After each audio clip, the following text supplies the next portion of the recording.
26 نومبر 2024 کے حوالے سے کسی کو وہ بھولنے نہیں دیں گے۔ یہ کتاب ایک مستقل دستاویز ہے، مستقل گواہی ہے کہ اس رات کیا ہوا، اس دن کی روشنی میں کیا ہوا اور رات کی تاریکی میں کیا ہوا۔ گولیوں کی تڑتڑاہٹ آپ کو ان کالموں میں سنائی دیتی ہے، وہ لاشیں جن کو غائب کر دیا گیا ہسپتالوں سے، وہ گواہی آپ کو یہاں نظر آتی ہے۔ تم تو حرمت کی بات کرتے تھے، ووٹ کی حرمت کی بات کرتے تھے، انسانیت کی حرمت کی بات کرتے تھے، آج تم لاشوں کے چور کیوں بن گئے؟ مسرت کا لمحہ ہے کہ حامد میر کی اس کتاب کے حوالے سے کچھ گزارشات آپ کے سامنے رکھوں۔ صحافی میری نظر میں ایک گواہ ہوتا ہے، تاریخ کا گواہ، وہ ہم سب کی جانب سے گواہی دیتا ہے کہ یہ ہوا۔ وہ صحافی بڑا صحافی ہے جس کی گواہی سچی ہے، اور وہ صحافی جو اپنی گواہی کو قبولیت کے در پہ پھینکتے، طاقتور کے در پہ پھینکتے، وہ چھوٹا صحافی ہوتا ہے۔ یہی معیار ہے میری نظر میں۔ اس معیار کو اگر ہم لے کر حامد میر کے کیریئر کو دیکھیں اور اس کتاب کو دیکھیں جو ایک طرح سے ہمارا اجتماعی حافظہ ہے، حامد میر کے کالم ہمیں یاد دلاتے ہیں کہ ہم نے کیا کچھ سہا ہے اور سہ رہے ہیں، تو اس معیار کو اگر ہم اس کتاب پر مسلط کریں تو میں بلا خوف تردید یہ کہہ سکتا ہوں کہ یہ سچی گواہی ہے، یہ بڑی گواہی ہے، یہ بڑی صحافت ہے۔ حامد میر نے جو کالم ہمارے سامنے رکھے ہیں، میں کچھ کالموں کی جانب آپ کی توجہ مبذول کرانا چاہوں گا۔ میرے لیے اس کتاب میں جو سب سے اہم اور میرے اپنے لیے سب سے دلچسپی کا باعث جو کالم ہے، وہ کالم ہے ایک ایسے شخص کے حوالے سے جو کوئی بڑا سیاستدان نہیں تھا، جو سپریم کورٹ کا جج بھی نہ بنا، جو ہائی کورٹ میں ہی ججی کرتے کرتے شاید کہیں تاریک راہوں میں گم ہو جاتا، لیکن وہ گم نہیں ہوا، اس کا نام آج بھی موجود ہے، اور حامد میر نے، میں ان کا شکر گزار ہوں کہ اس نام کو اپنی اس کتاب میں جگہ دی ہے۔ اور جو کالم انہوں نے لکھا ہے اس کتاب میں، جس کو چھاپا گیا ہے، جناب جسٹس صمدانی کے حوالے سے، اس کی طرف میں آپ کی توجہ مبذول کرانا چاہوں گا۔ کے ایم اے صمدانی کون تھے؟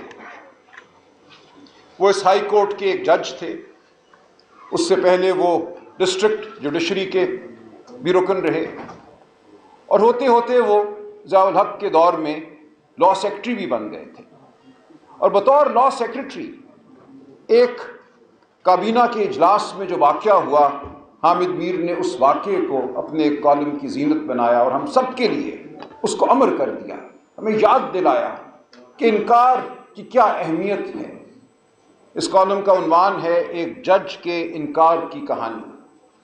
اس میں صمدانی صاحب مرحوم کے حوالے سے لکھتے ہیں کہ ایک کابینہ کے اجلاس میں اس وقت کے جابر اعظم ضیاء الحق نے یہ کہا کہ میرا جی چاہتا ہے کہ سیکٹریوں کی پتلون اتار کر ان کو الٹا لٹکا دوں۔ صمدانی صاحب کا خود تعلق وہ سی ایس ایس کر کے آئے تھے، چونکہ سول سروس سے تھا، انہوں نے بربلا وہاں کہا، اور میرا جی یہ چاہتا ہے کہ کرپٹ جرنیلوں کی پتلونیں اتار دوں۔ اس کالم کو لکھنا اور اس واقعے کو اس کتاب کا حصہ بنانا، اس کا کیا مقصد ہے؟ حامد میر ہمیں یہ بتا رہا ہے کہ انکار، جابر کی آنکھوں میں آنکھیں ڈال کر انکار کرنا ہی انسانیت کی معراج ہے۔ آج ضیاء الحق کا نام لیتے ہوئے ہم جھجکتے ہیں، لیکن کے ایم اے صمدانی کا ہم نام لیتے ہیں تو ہمارے سر جھک جاتے ہیں تعظیم سے۔ میں شکر گزار ہوں حامد میر صاحب آپ کا کہ آپ نے صمدانی صاحب کے انکار کو اپنی اس کتاب کی زینت بنایا۔ جو کالم آپ نے چنے ان کالموں میں آپ کا یہ کالم شامل ہے۔ ایک چھوٹا سا واقعہ اگر میں اپنی طرف سے کہہ دوں، صمدانی صاحب سے بہت میرا اپنا قریبی تعلق تھا، والد صاحب کے انتہائی قریبی دوست تھے، میرا سارا بچپن ان کے گھر میں گزرا، ان کی بیگم صاحبہ، ان کے بچوں کے ساتھ، تو میں جانتا ہوں کہ ایک سچے انسان کی زندگی کیا ہوتی ہے، اور ایک وہ انسان جو ہمیشہ دنیاوی ترقی کے حصول میں رہے، اس کی زندگی کیا ہوتی ہے، ایک درویش کی زندگی کیا ہوتی ہے، اور ایک ایسے شخص کی زندگی جو جبر کے سامنے سینہ تاننے کی جرت رکھتا ہو اور تمنا رکھتا ہو، وہ زندگی کیا ہوتی ہے۔ تو کے ایم اے صمدانی صاحب، جسٹس صمدانی صاحب کی زندگی ایک ایسی ہی زندگی تھی۔ صمدانی صاحب جیسے لوگ تو وہ لوگ ہیں جو اس دھرتی کا جھومر تھے، ان کا ذکر کرنا ضروری تھا، لیکن ساتھ ساتھ حامد میر اپنے ان کالموں میں ہمارے ماضی کے ساتھ ساتھ ہمارے حال کا ذکر بھی کرتے ہیں۔ وہ ستم جو ہم روز سہ رہے ہیں اس کا ذکر کرتے ہیں۔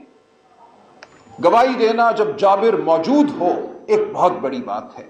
جابر کے چلے جانے کے بعد اس کو جابر کہنا، اس کی قبر پہ جا کے تہمت لگانا آسان ہے، لیکن جب جابر موجود ہو تمکنت کے ساتھ، پوری قوت کے ساتھ، اس کو کہنا کہ جو آپ نے کیا یہ جبر تھا، یہ ظلم تھا، اور جبر ہے اور ظلم ہے، یہ بڑی بات ہے۔ حامد میر کا کالم ہے 26ویں ترمیم کے حوالے سے، جمہوریت اور آئین کے نئے گورکن۔ اس میں ہمیں وہ یاد دلاتے ہیں کہ وہ لوگ جنہوں نے ضیاء کی فسطائیت کو سہا، جو جیلوں میں گئے، جنہوں نے آئین اور قانون کی جنگ لڑی، آج انہیں وہ خاموش نظر آتے ہیں۔ جب آئین پر ایک دفعہ پھر حملہ ہوتا ہے تو وہ جماعت، جو جماعت شاید اس آئین کی خالق تھی یا جس کا بڑا حصہ تھا اس آئین کے بنانے میں، اس کے سرکردہ لوگ سر جھکائے نظر آتے ہیں۔ حامد میر ان کو بخشتے نہیں، ان کے سامنے آئینہ رکھتے ہیں۔ جمہوریت اور آئین کے نئے گورکن کون ہیں؟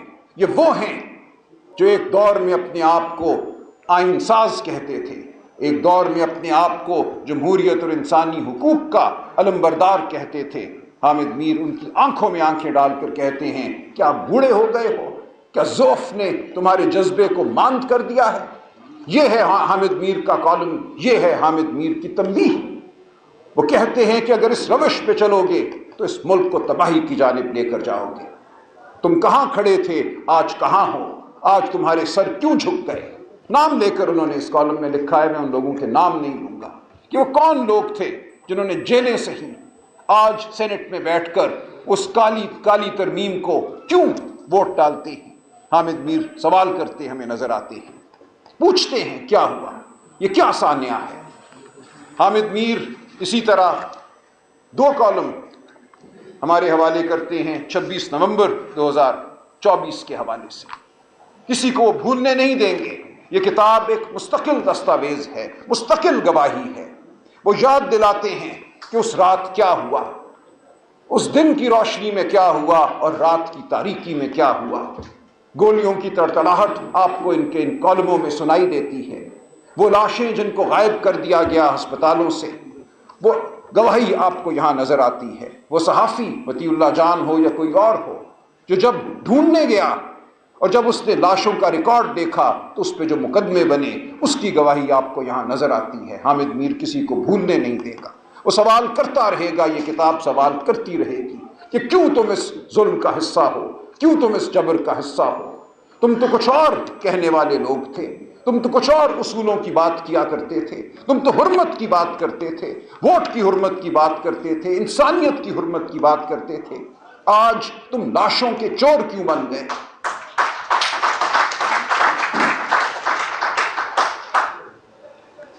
یہ کتاب تو میں آپ کی نظر کرتا ہوں، حامد میر نے ہم سب پہ احسان کیا یہ کتاب لکھ کر، اور بہت سے میرے دوست ہوں گے جو مجھے کہیں گے کہ نہیں نہیں نہیں، حامد میر تو ہمارا بھی ناقد ہے۔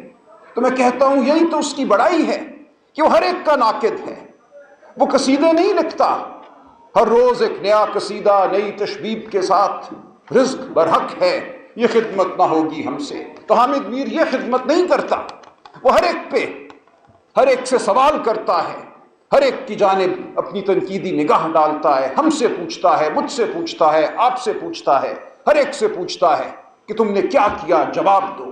اور ایک گواہ کی طرح، ایک سچے گواہ کی طرح وہ کھڑا ہے ہمارے ساتھ۔ جب میں اصغر خان صاحب کا وکیل تھا، جو اصغر خان کیس ہوا، اس میں ایک ایسا موقع آیا کہ سپریم کورٹ نے پوچھا کہ ایک رپورٹ بنی تھی اس وقت مہران گیٹ کے حوالے سے اور جو پیسے حبیب بینک سے نکالے گئے 1990 میں IGI بنانے کے لیے، بے نظیر بھٹو کا راستہ روکنے کے لیے، پیپلز پارٹی کو سیاست سے باہر کرنے کے لیے، کیا وہ رپورٹ کسی کے پاس میسر ہے، کسی کو مل سکتی ہے؟ اس وقت ایک جبر کا عالم تھا۔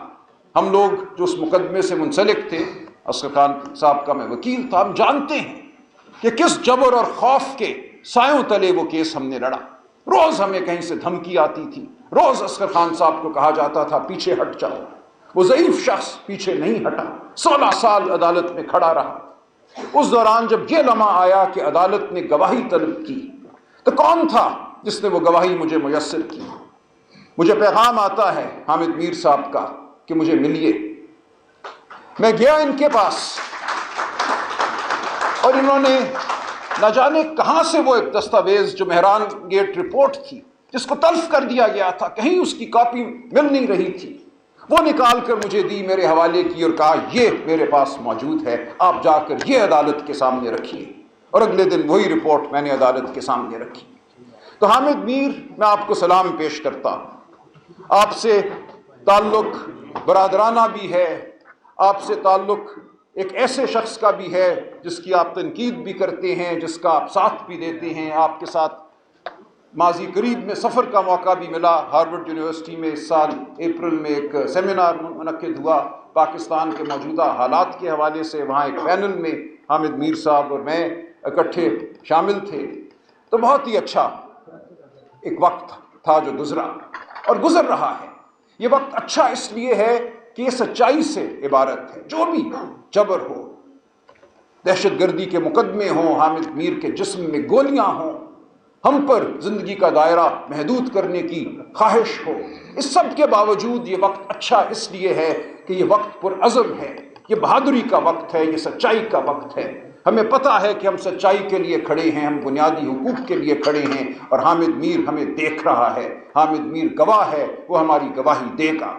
حامد میر، شکریہ۔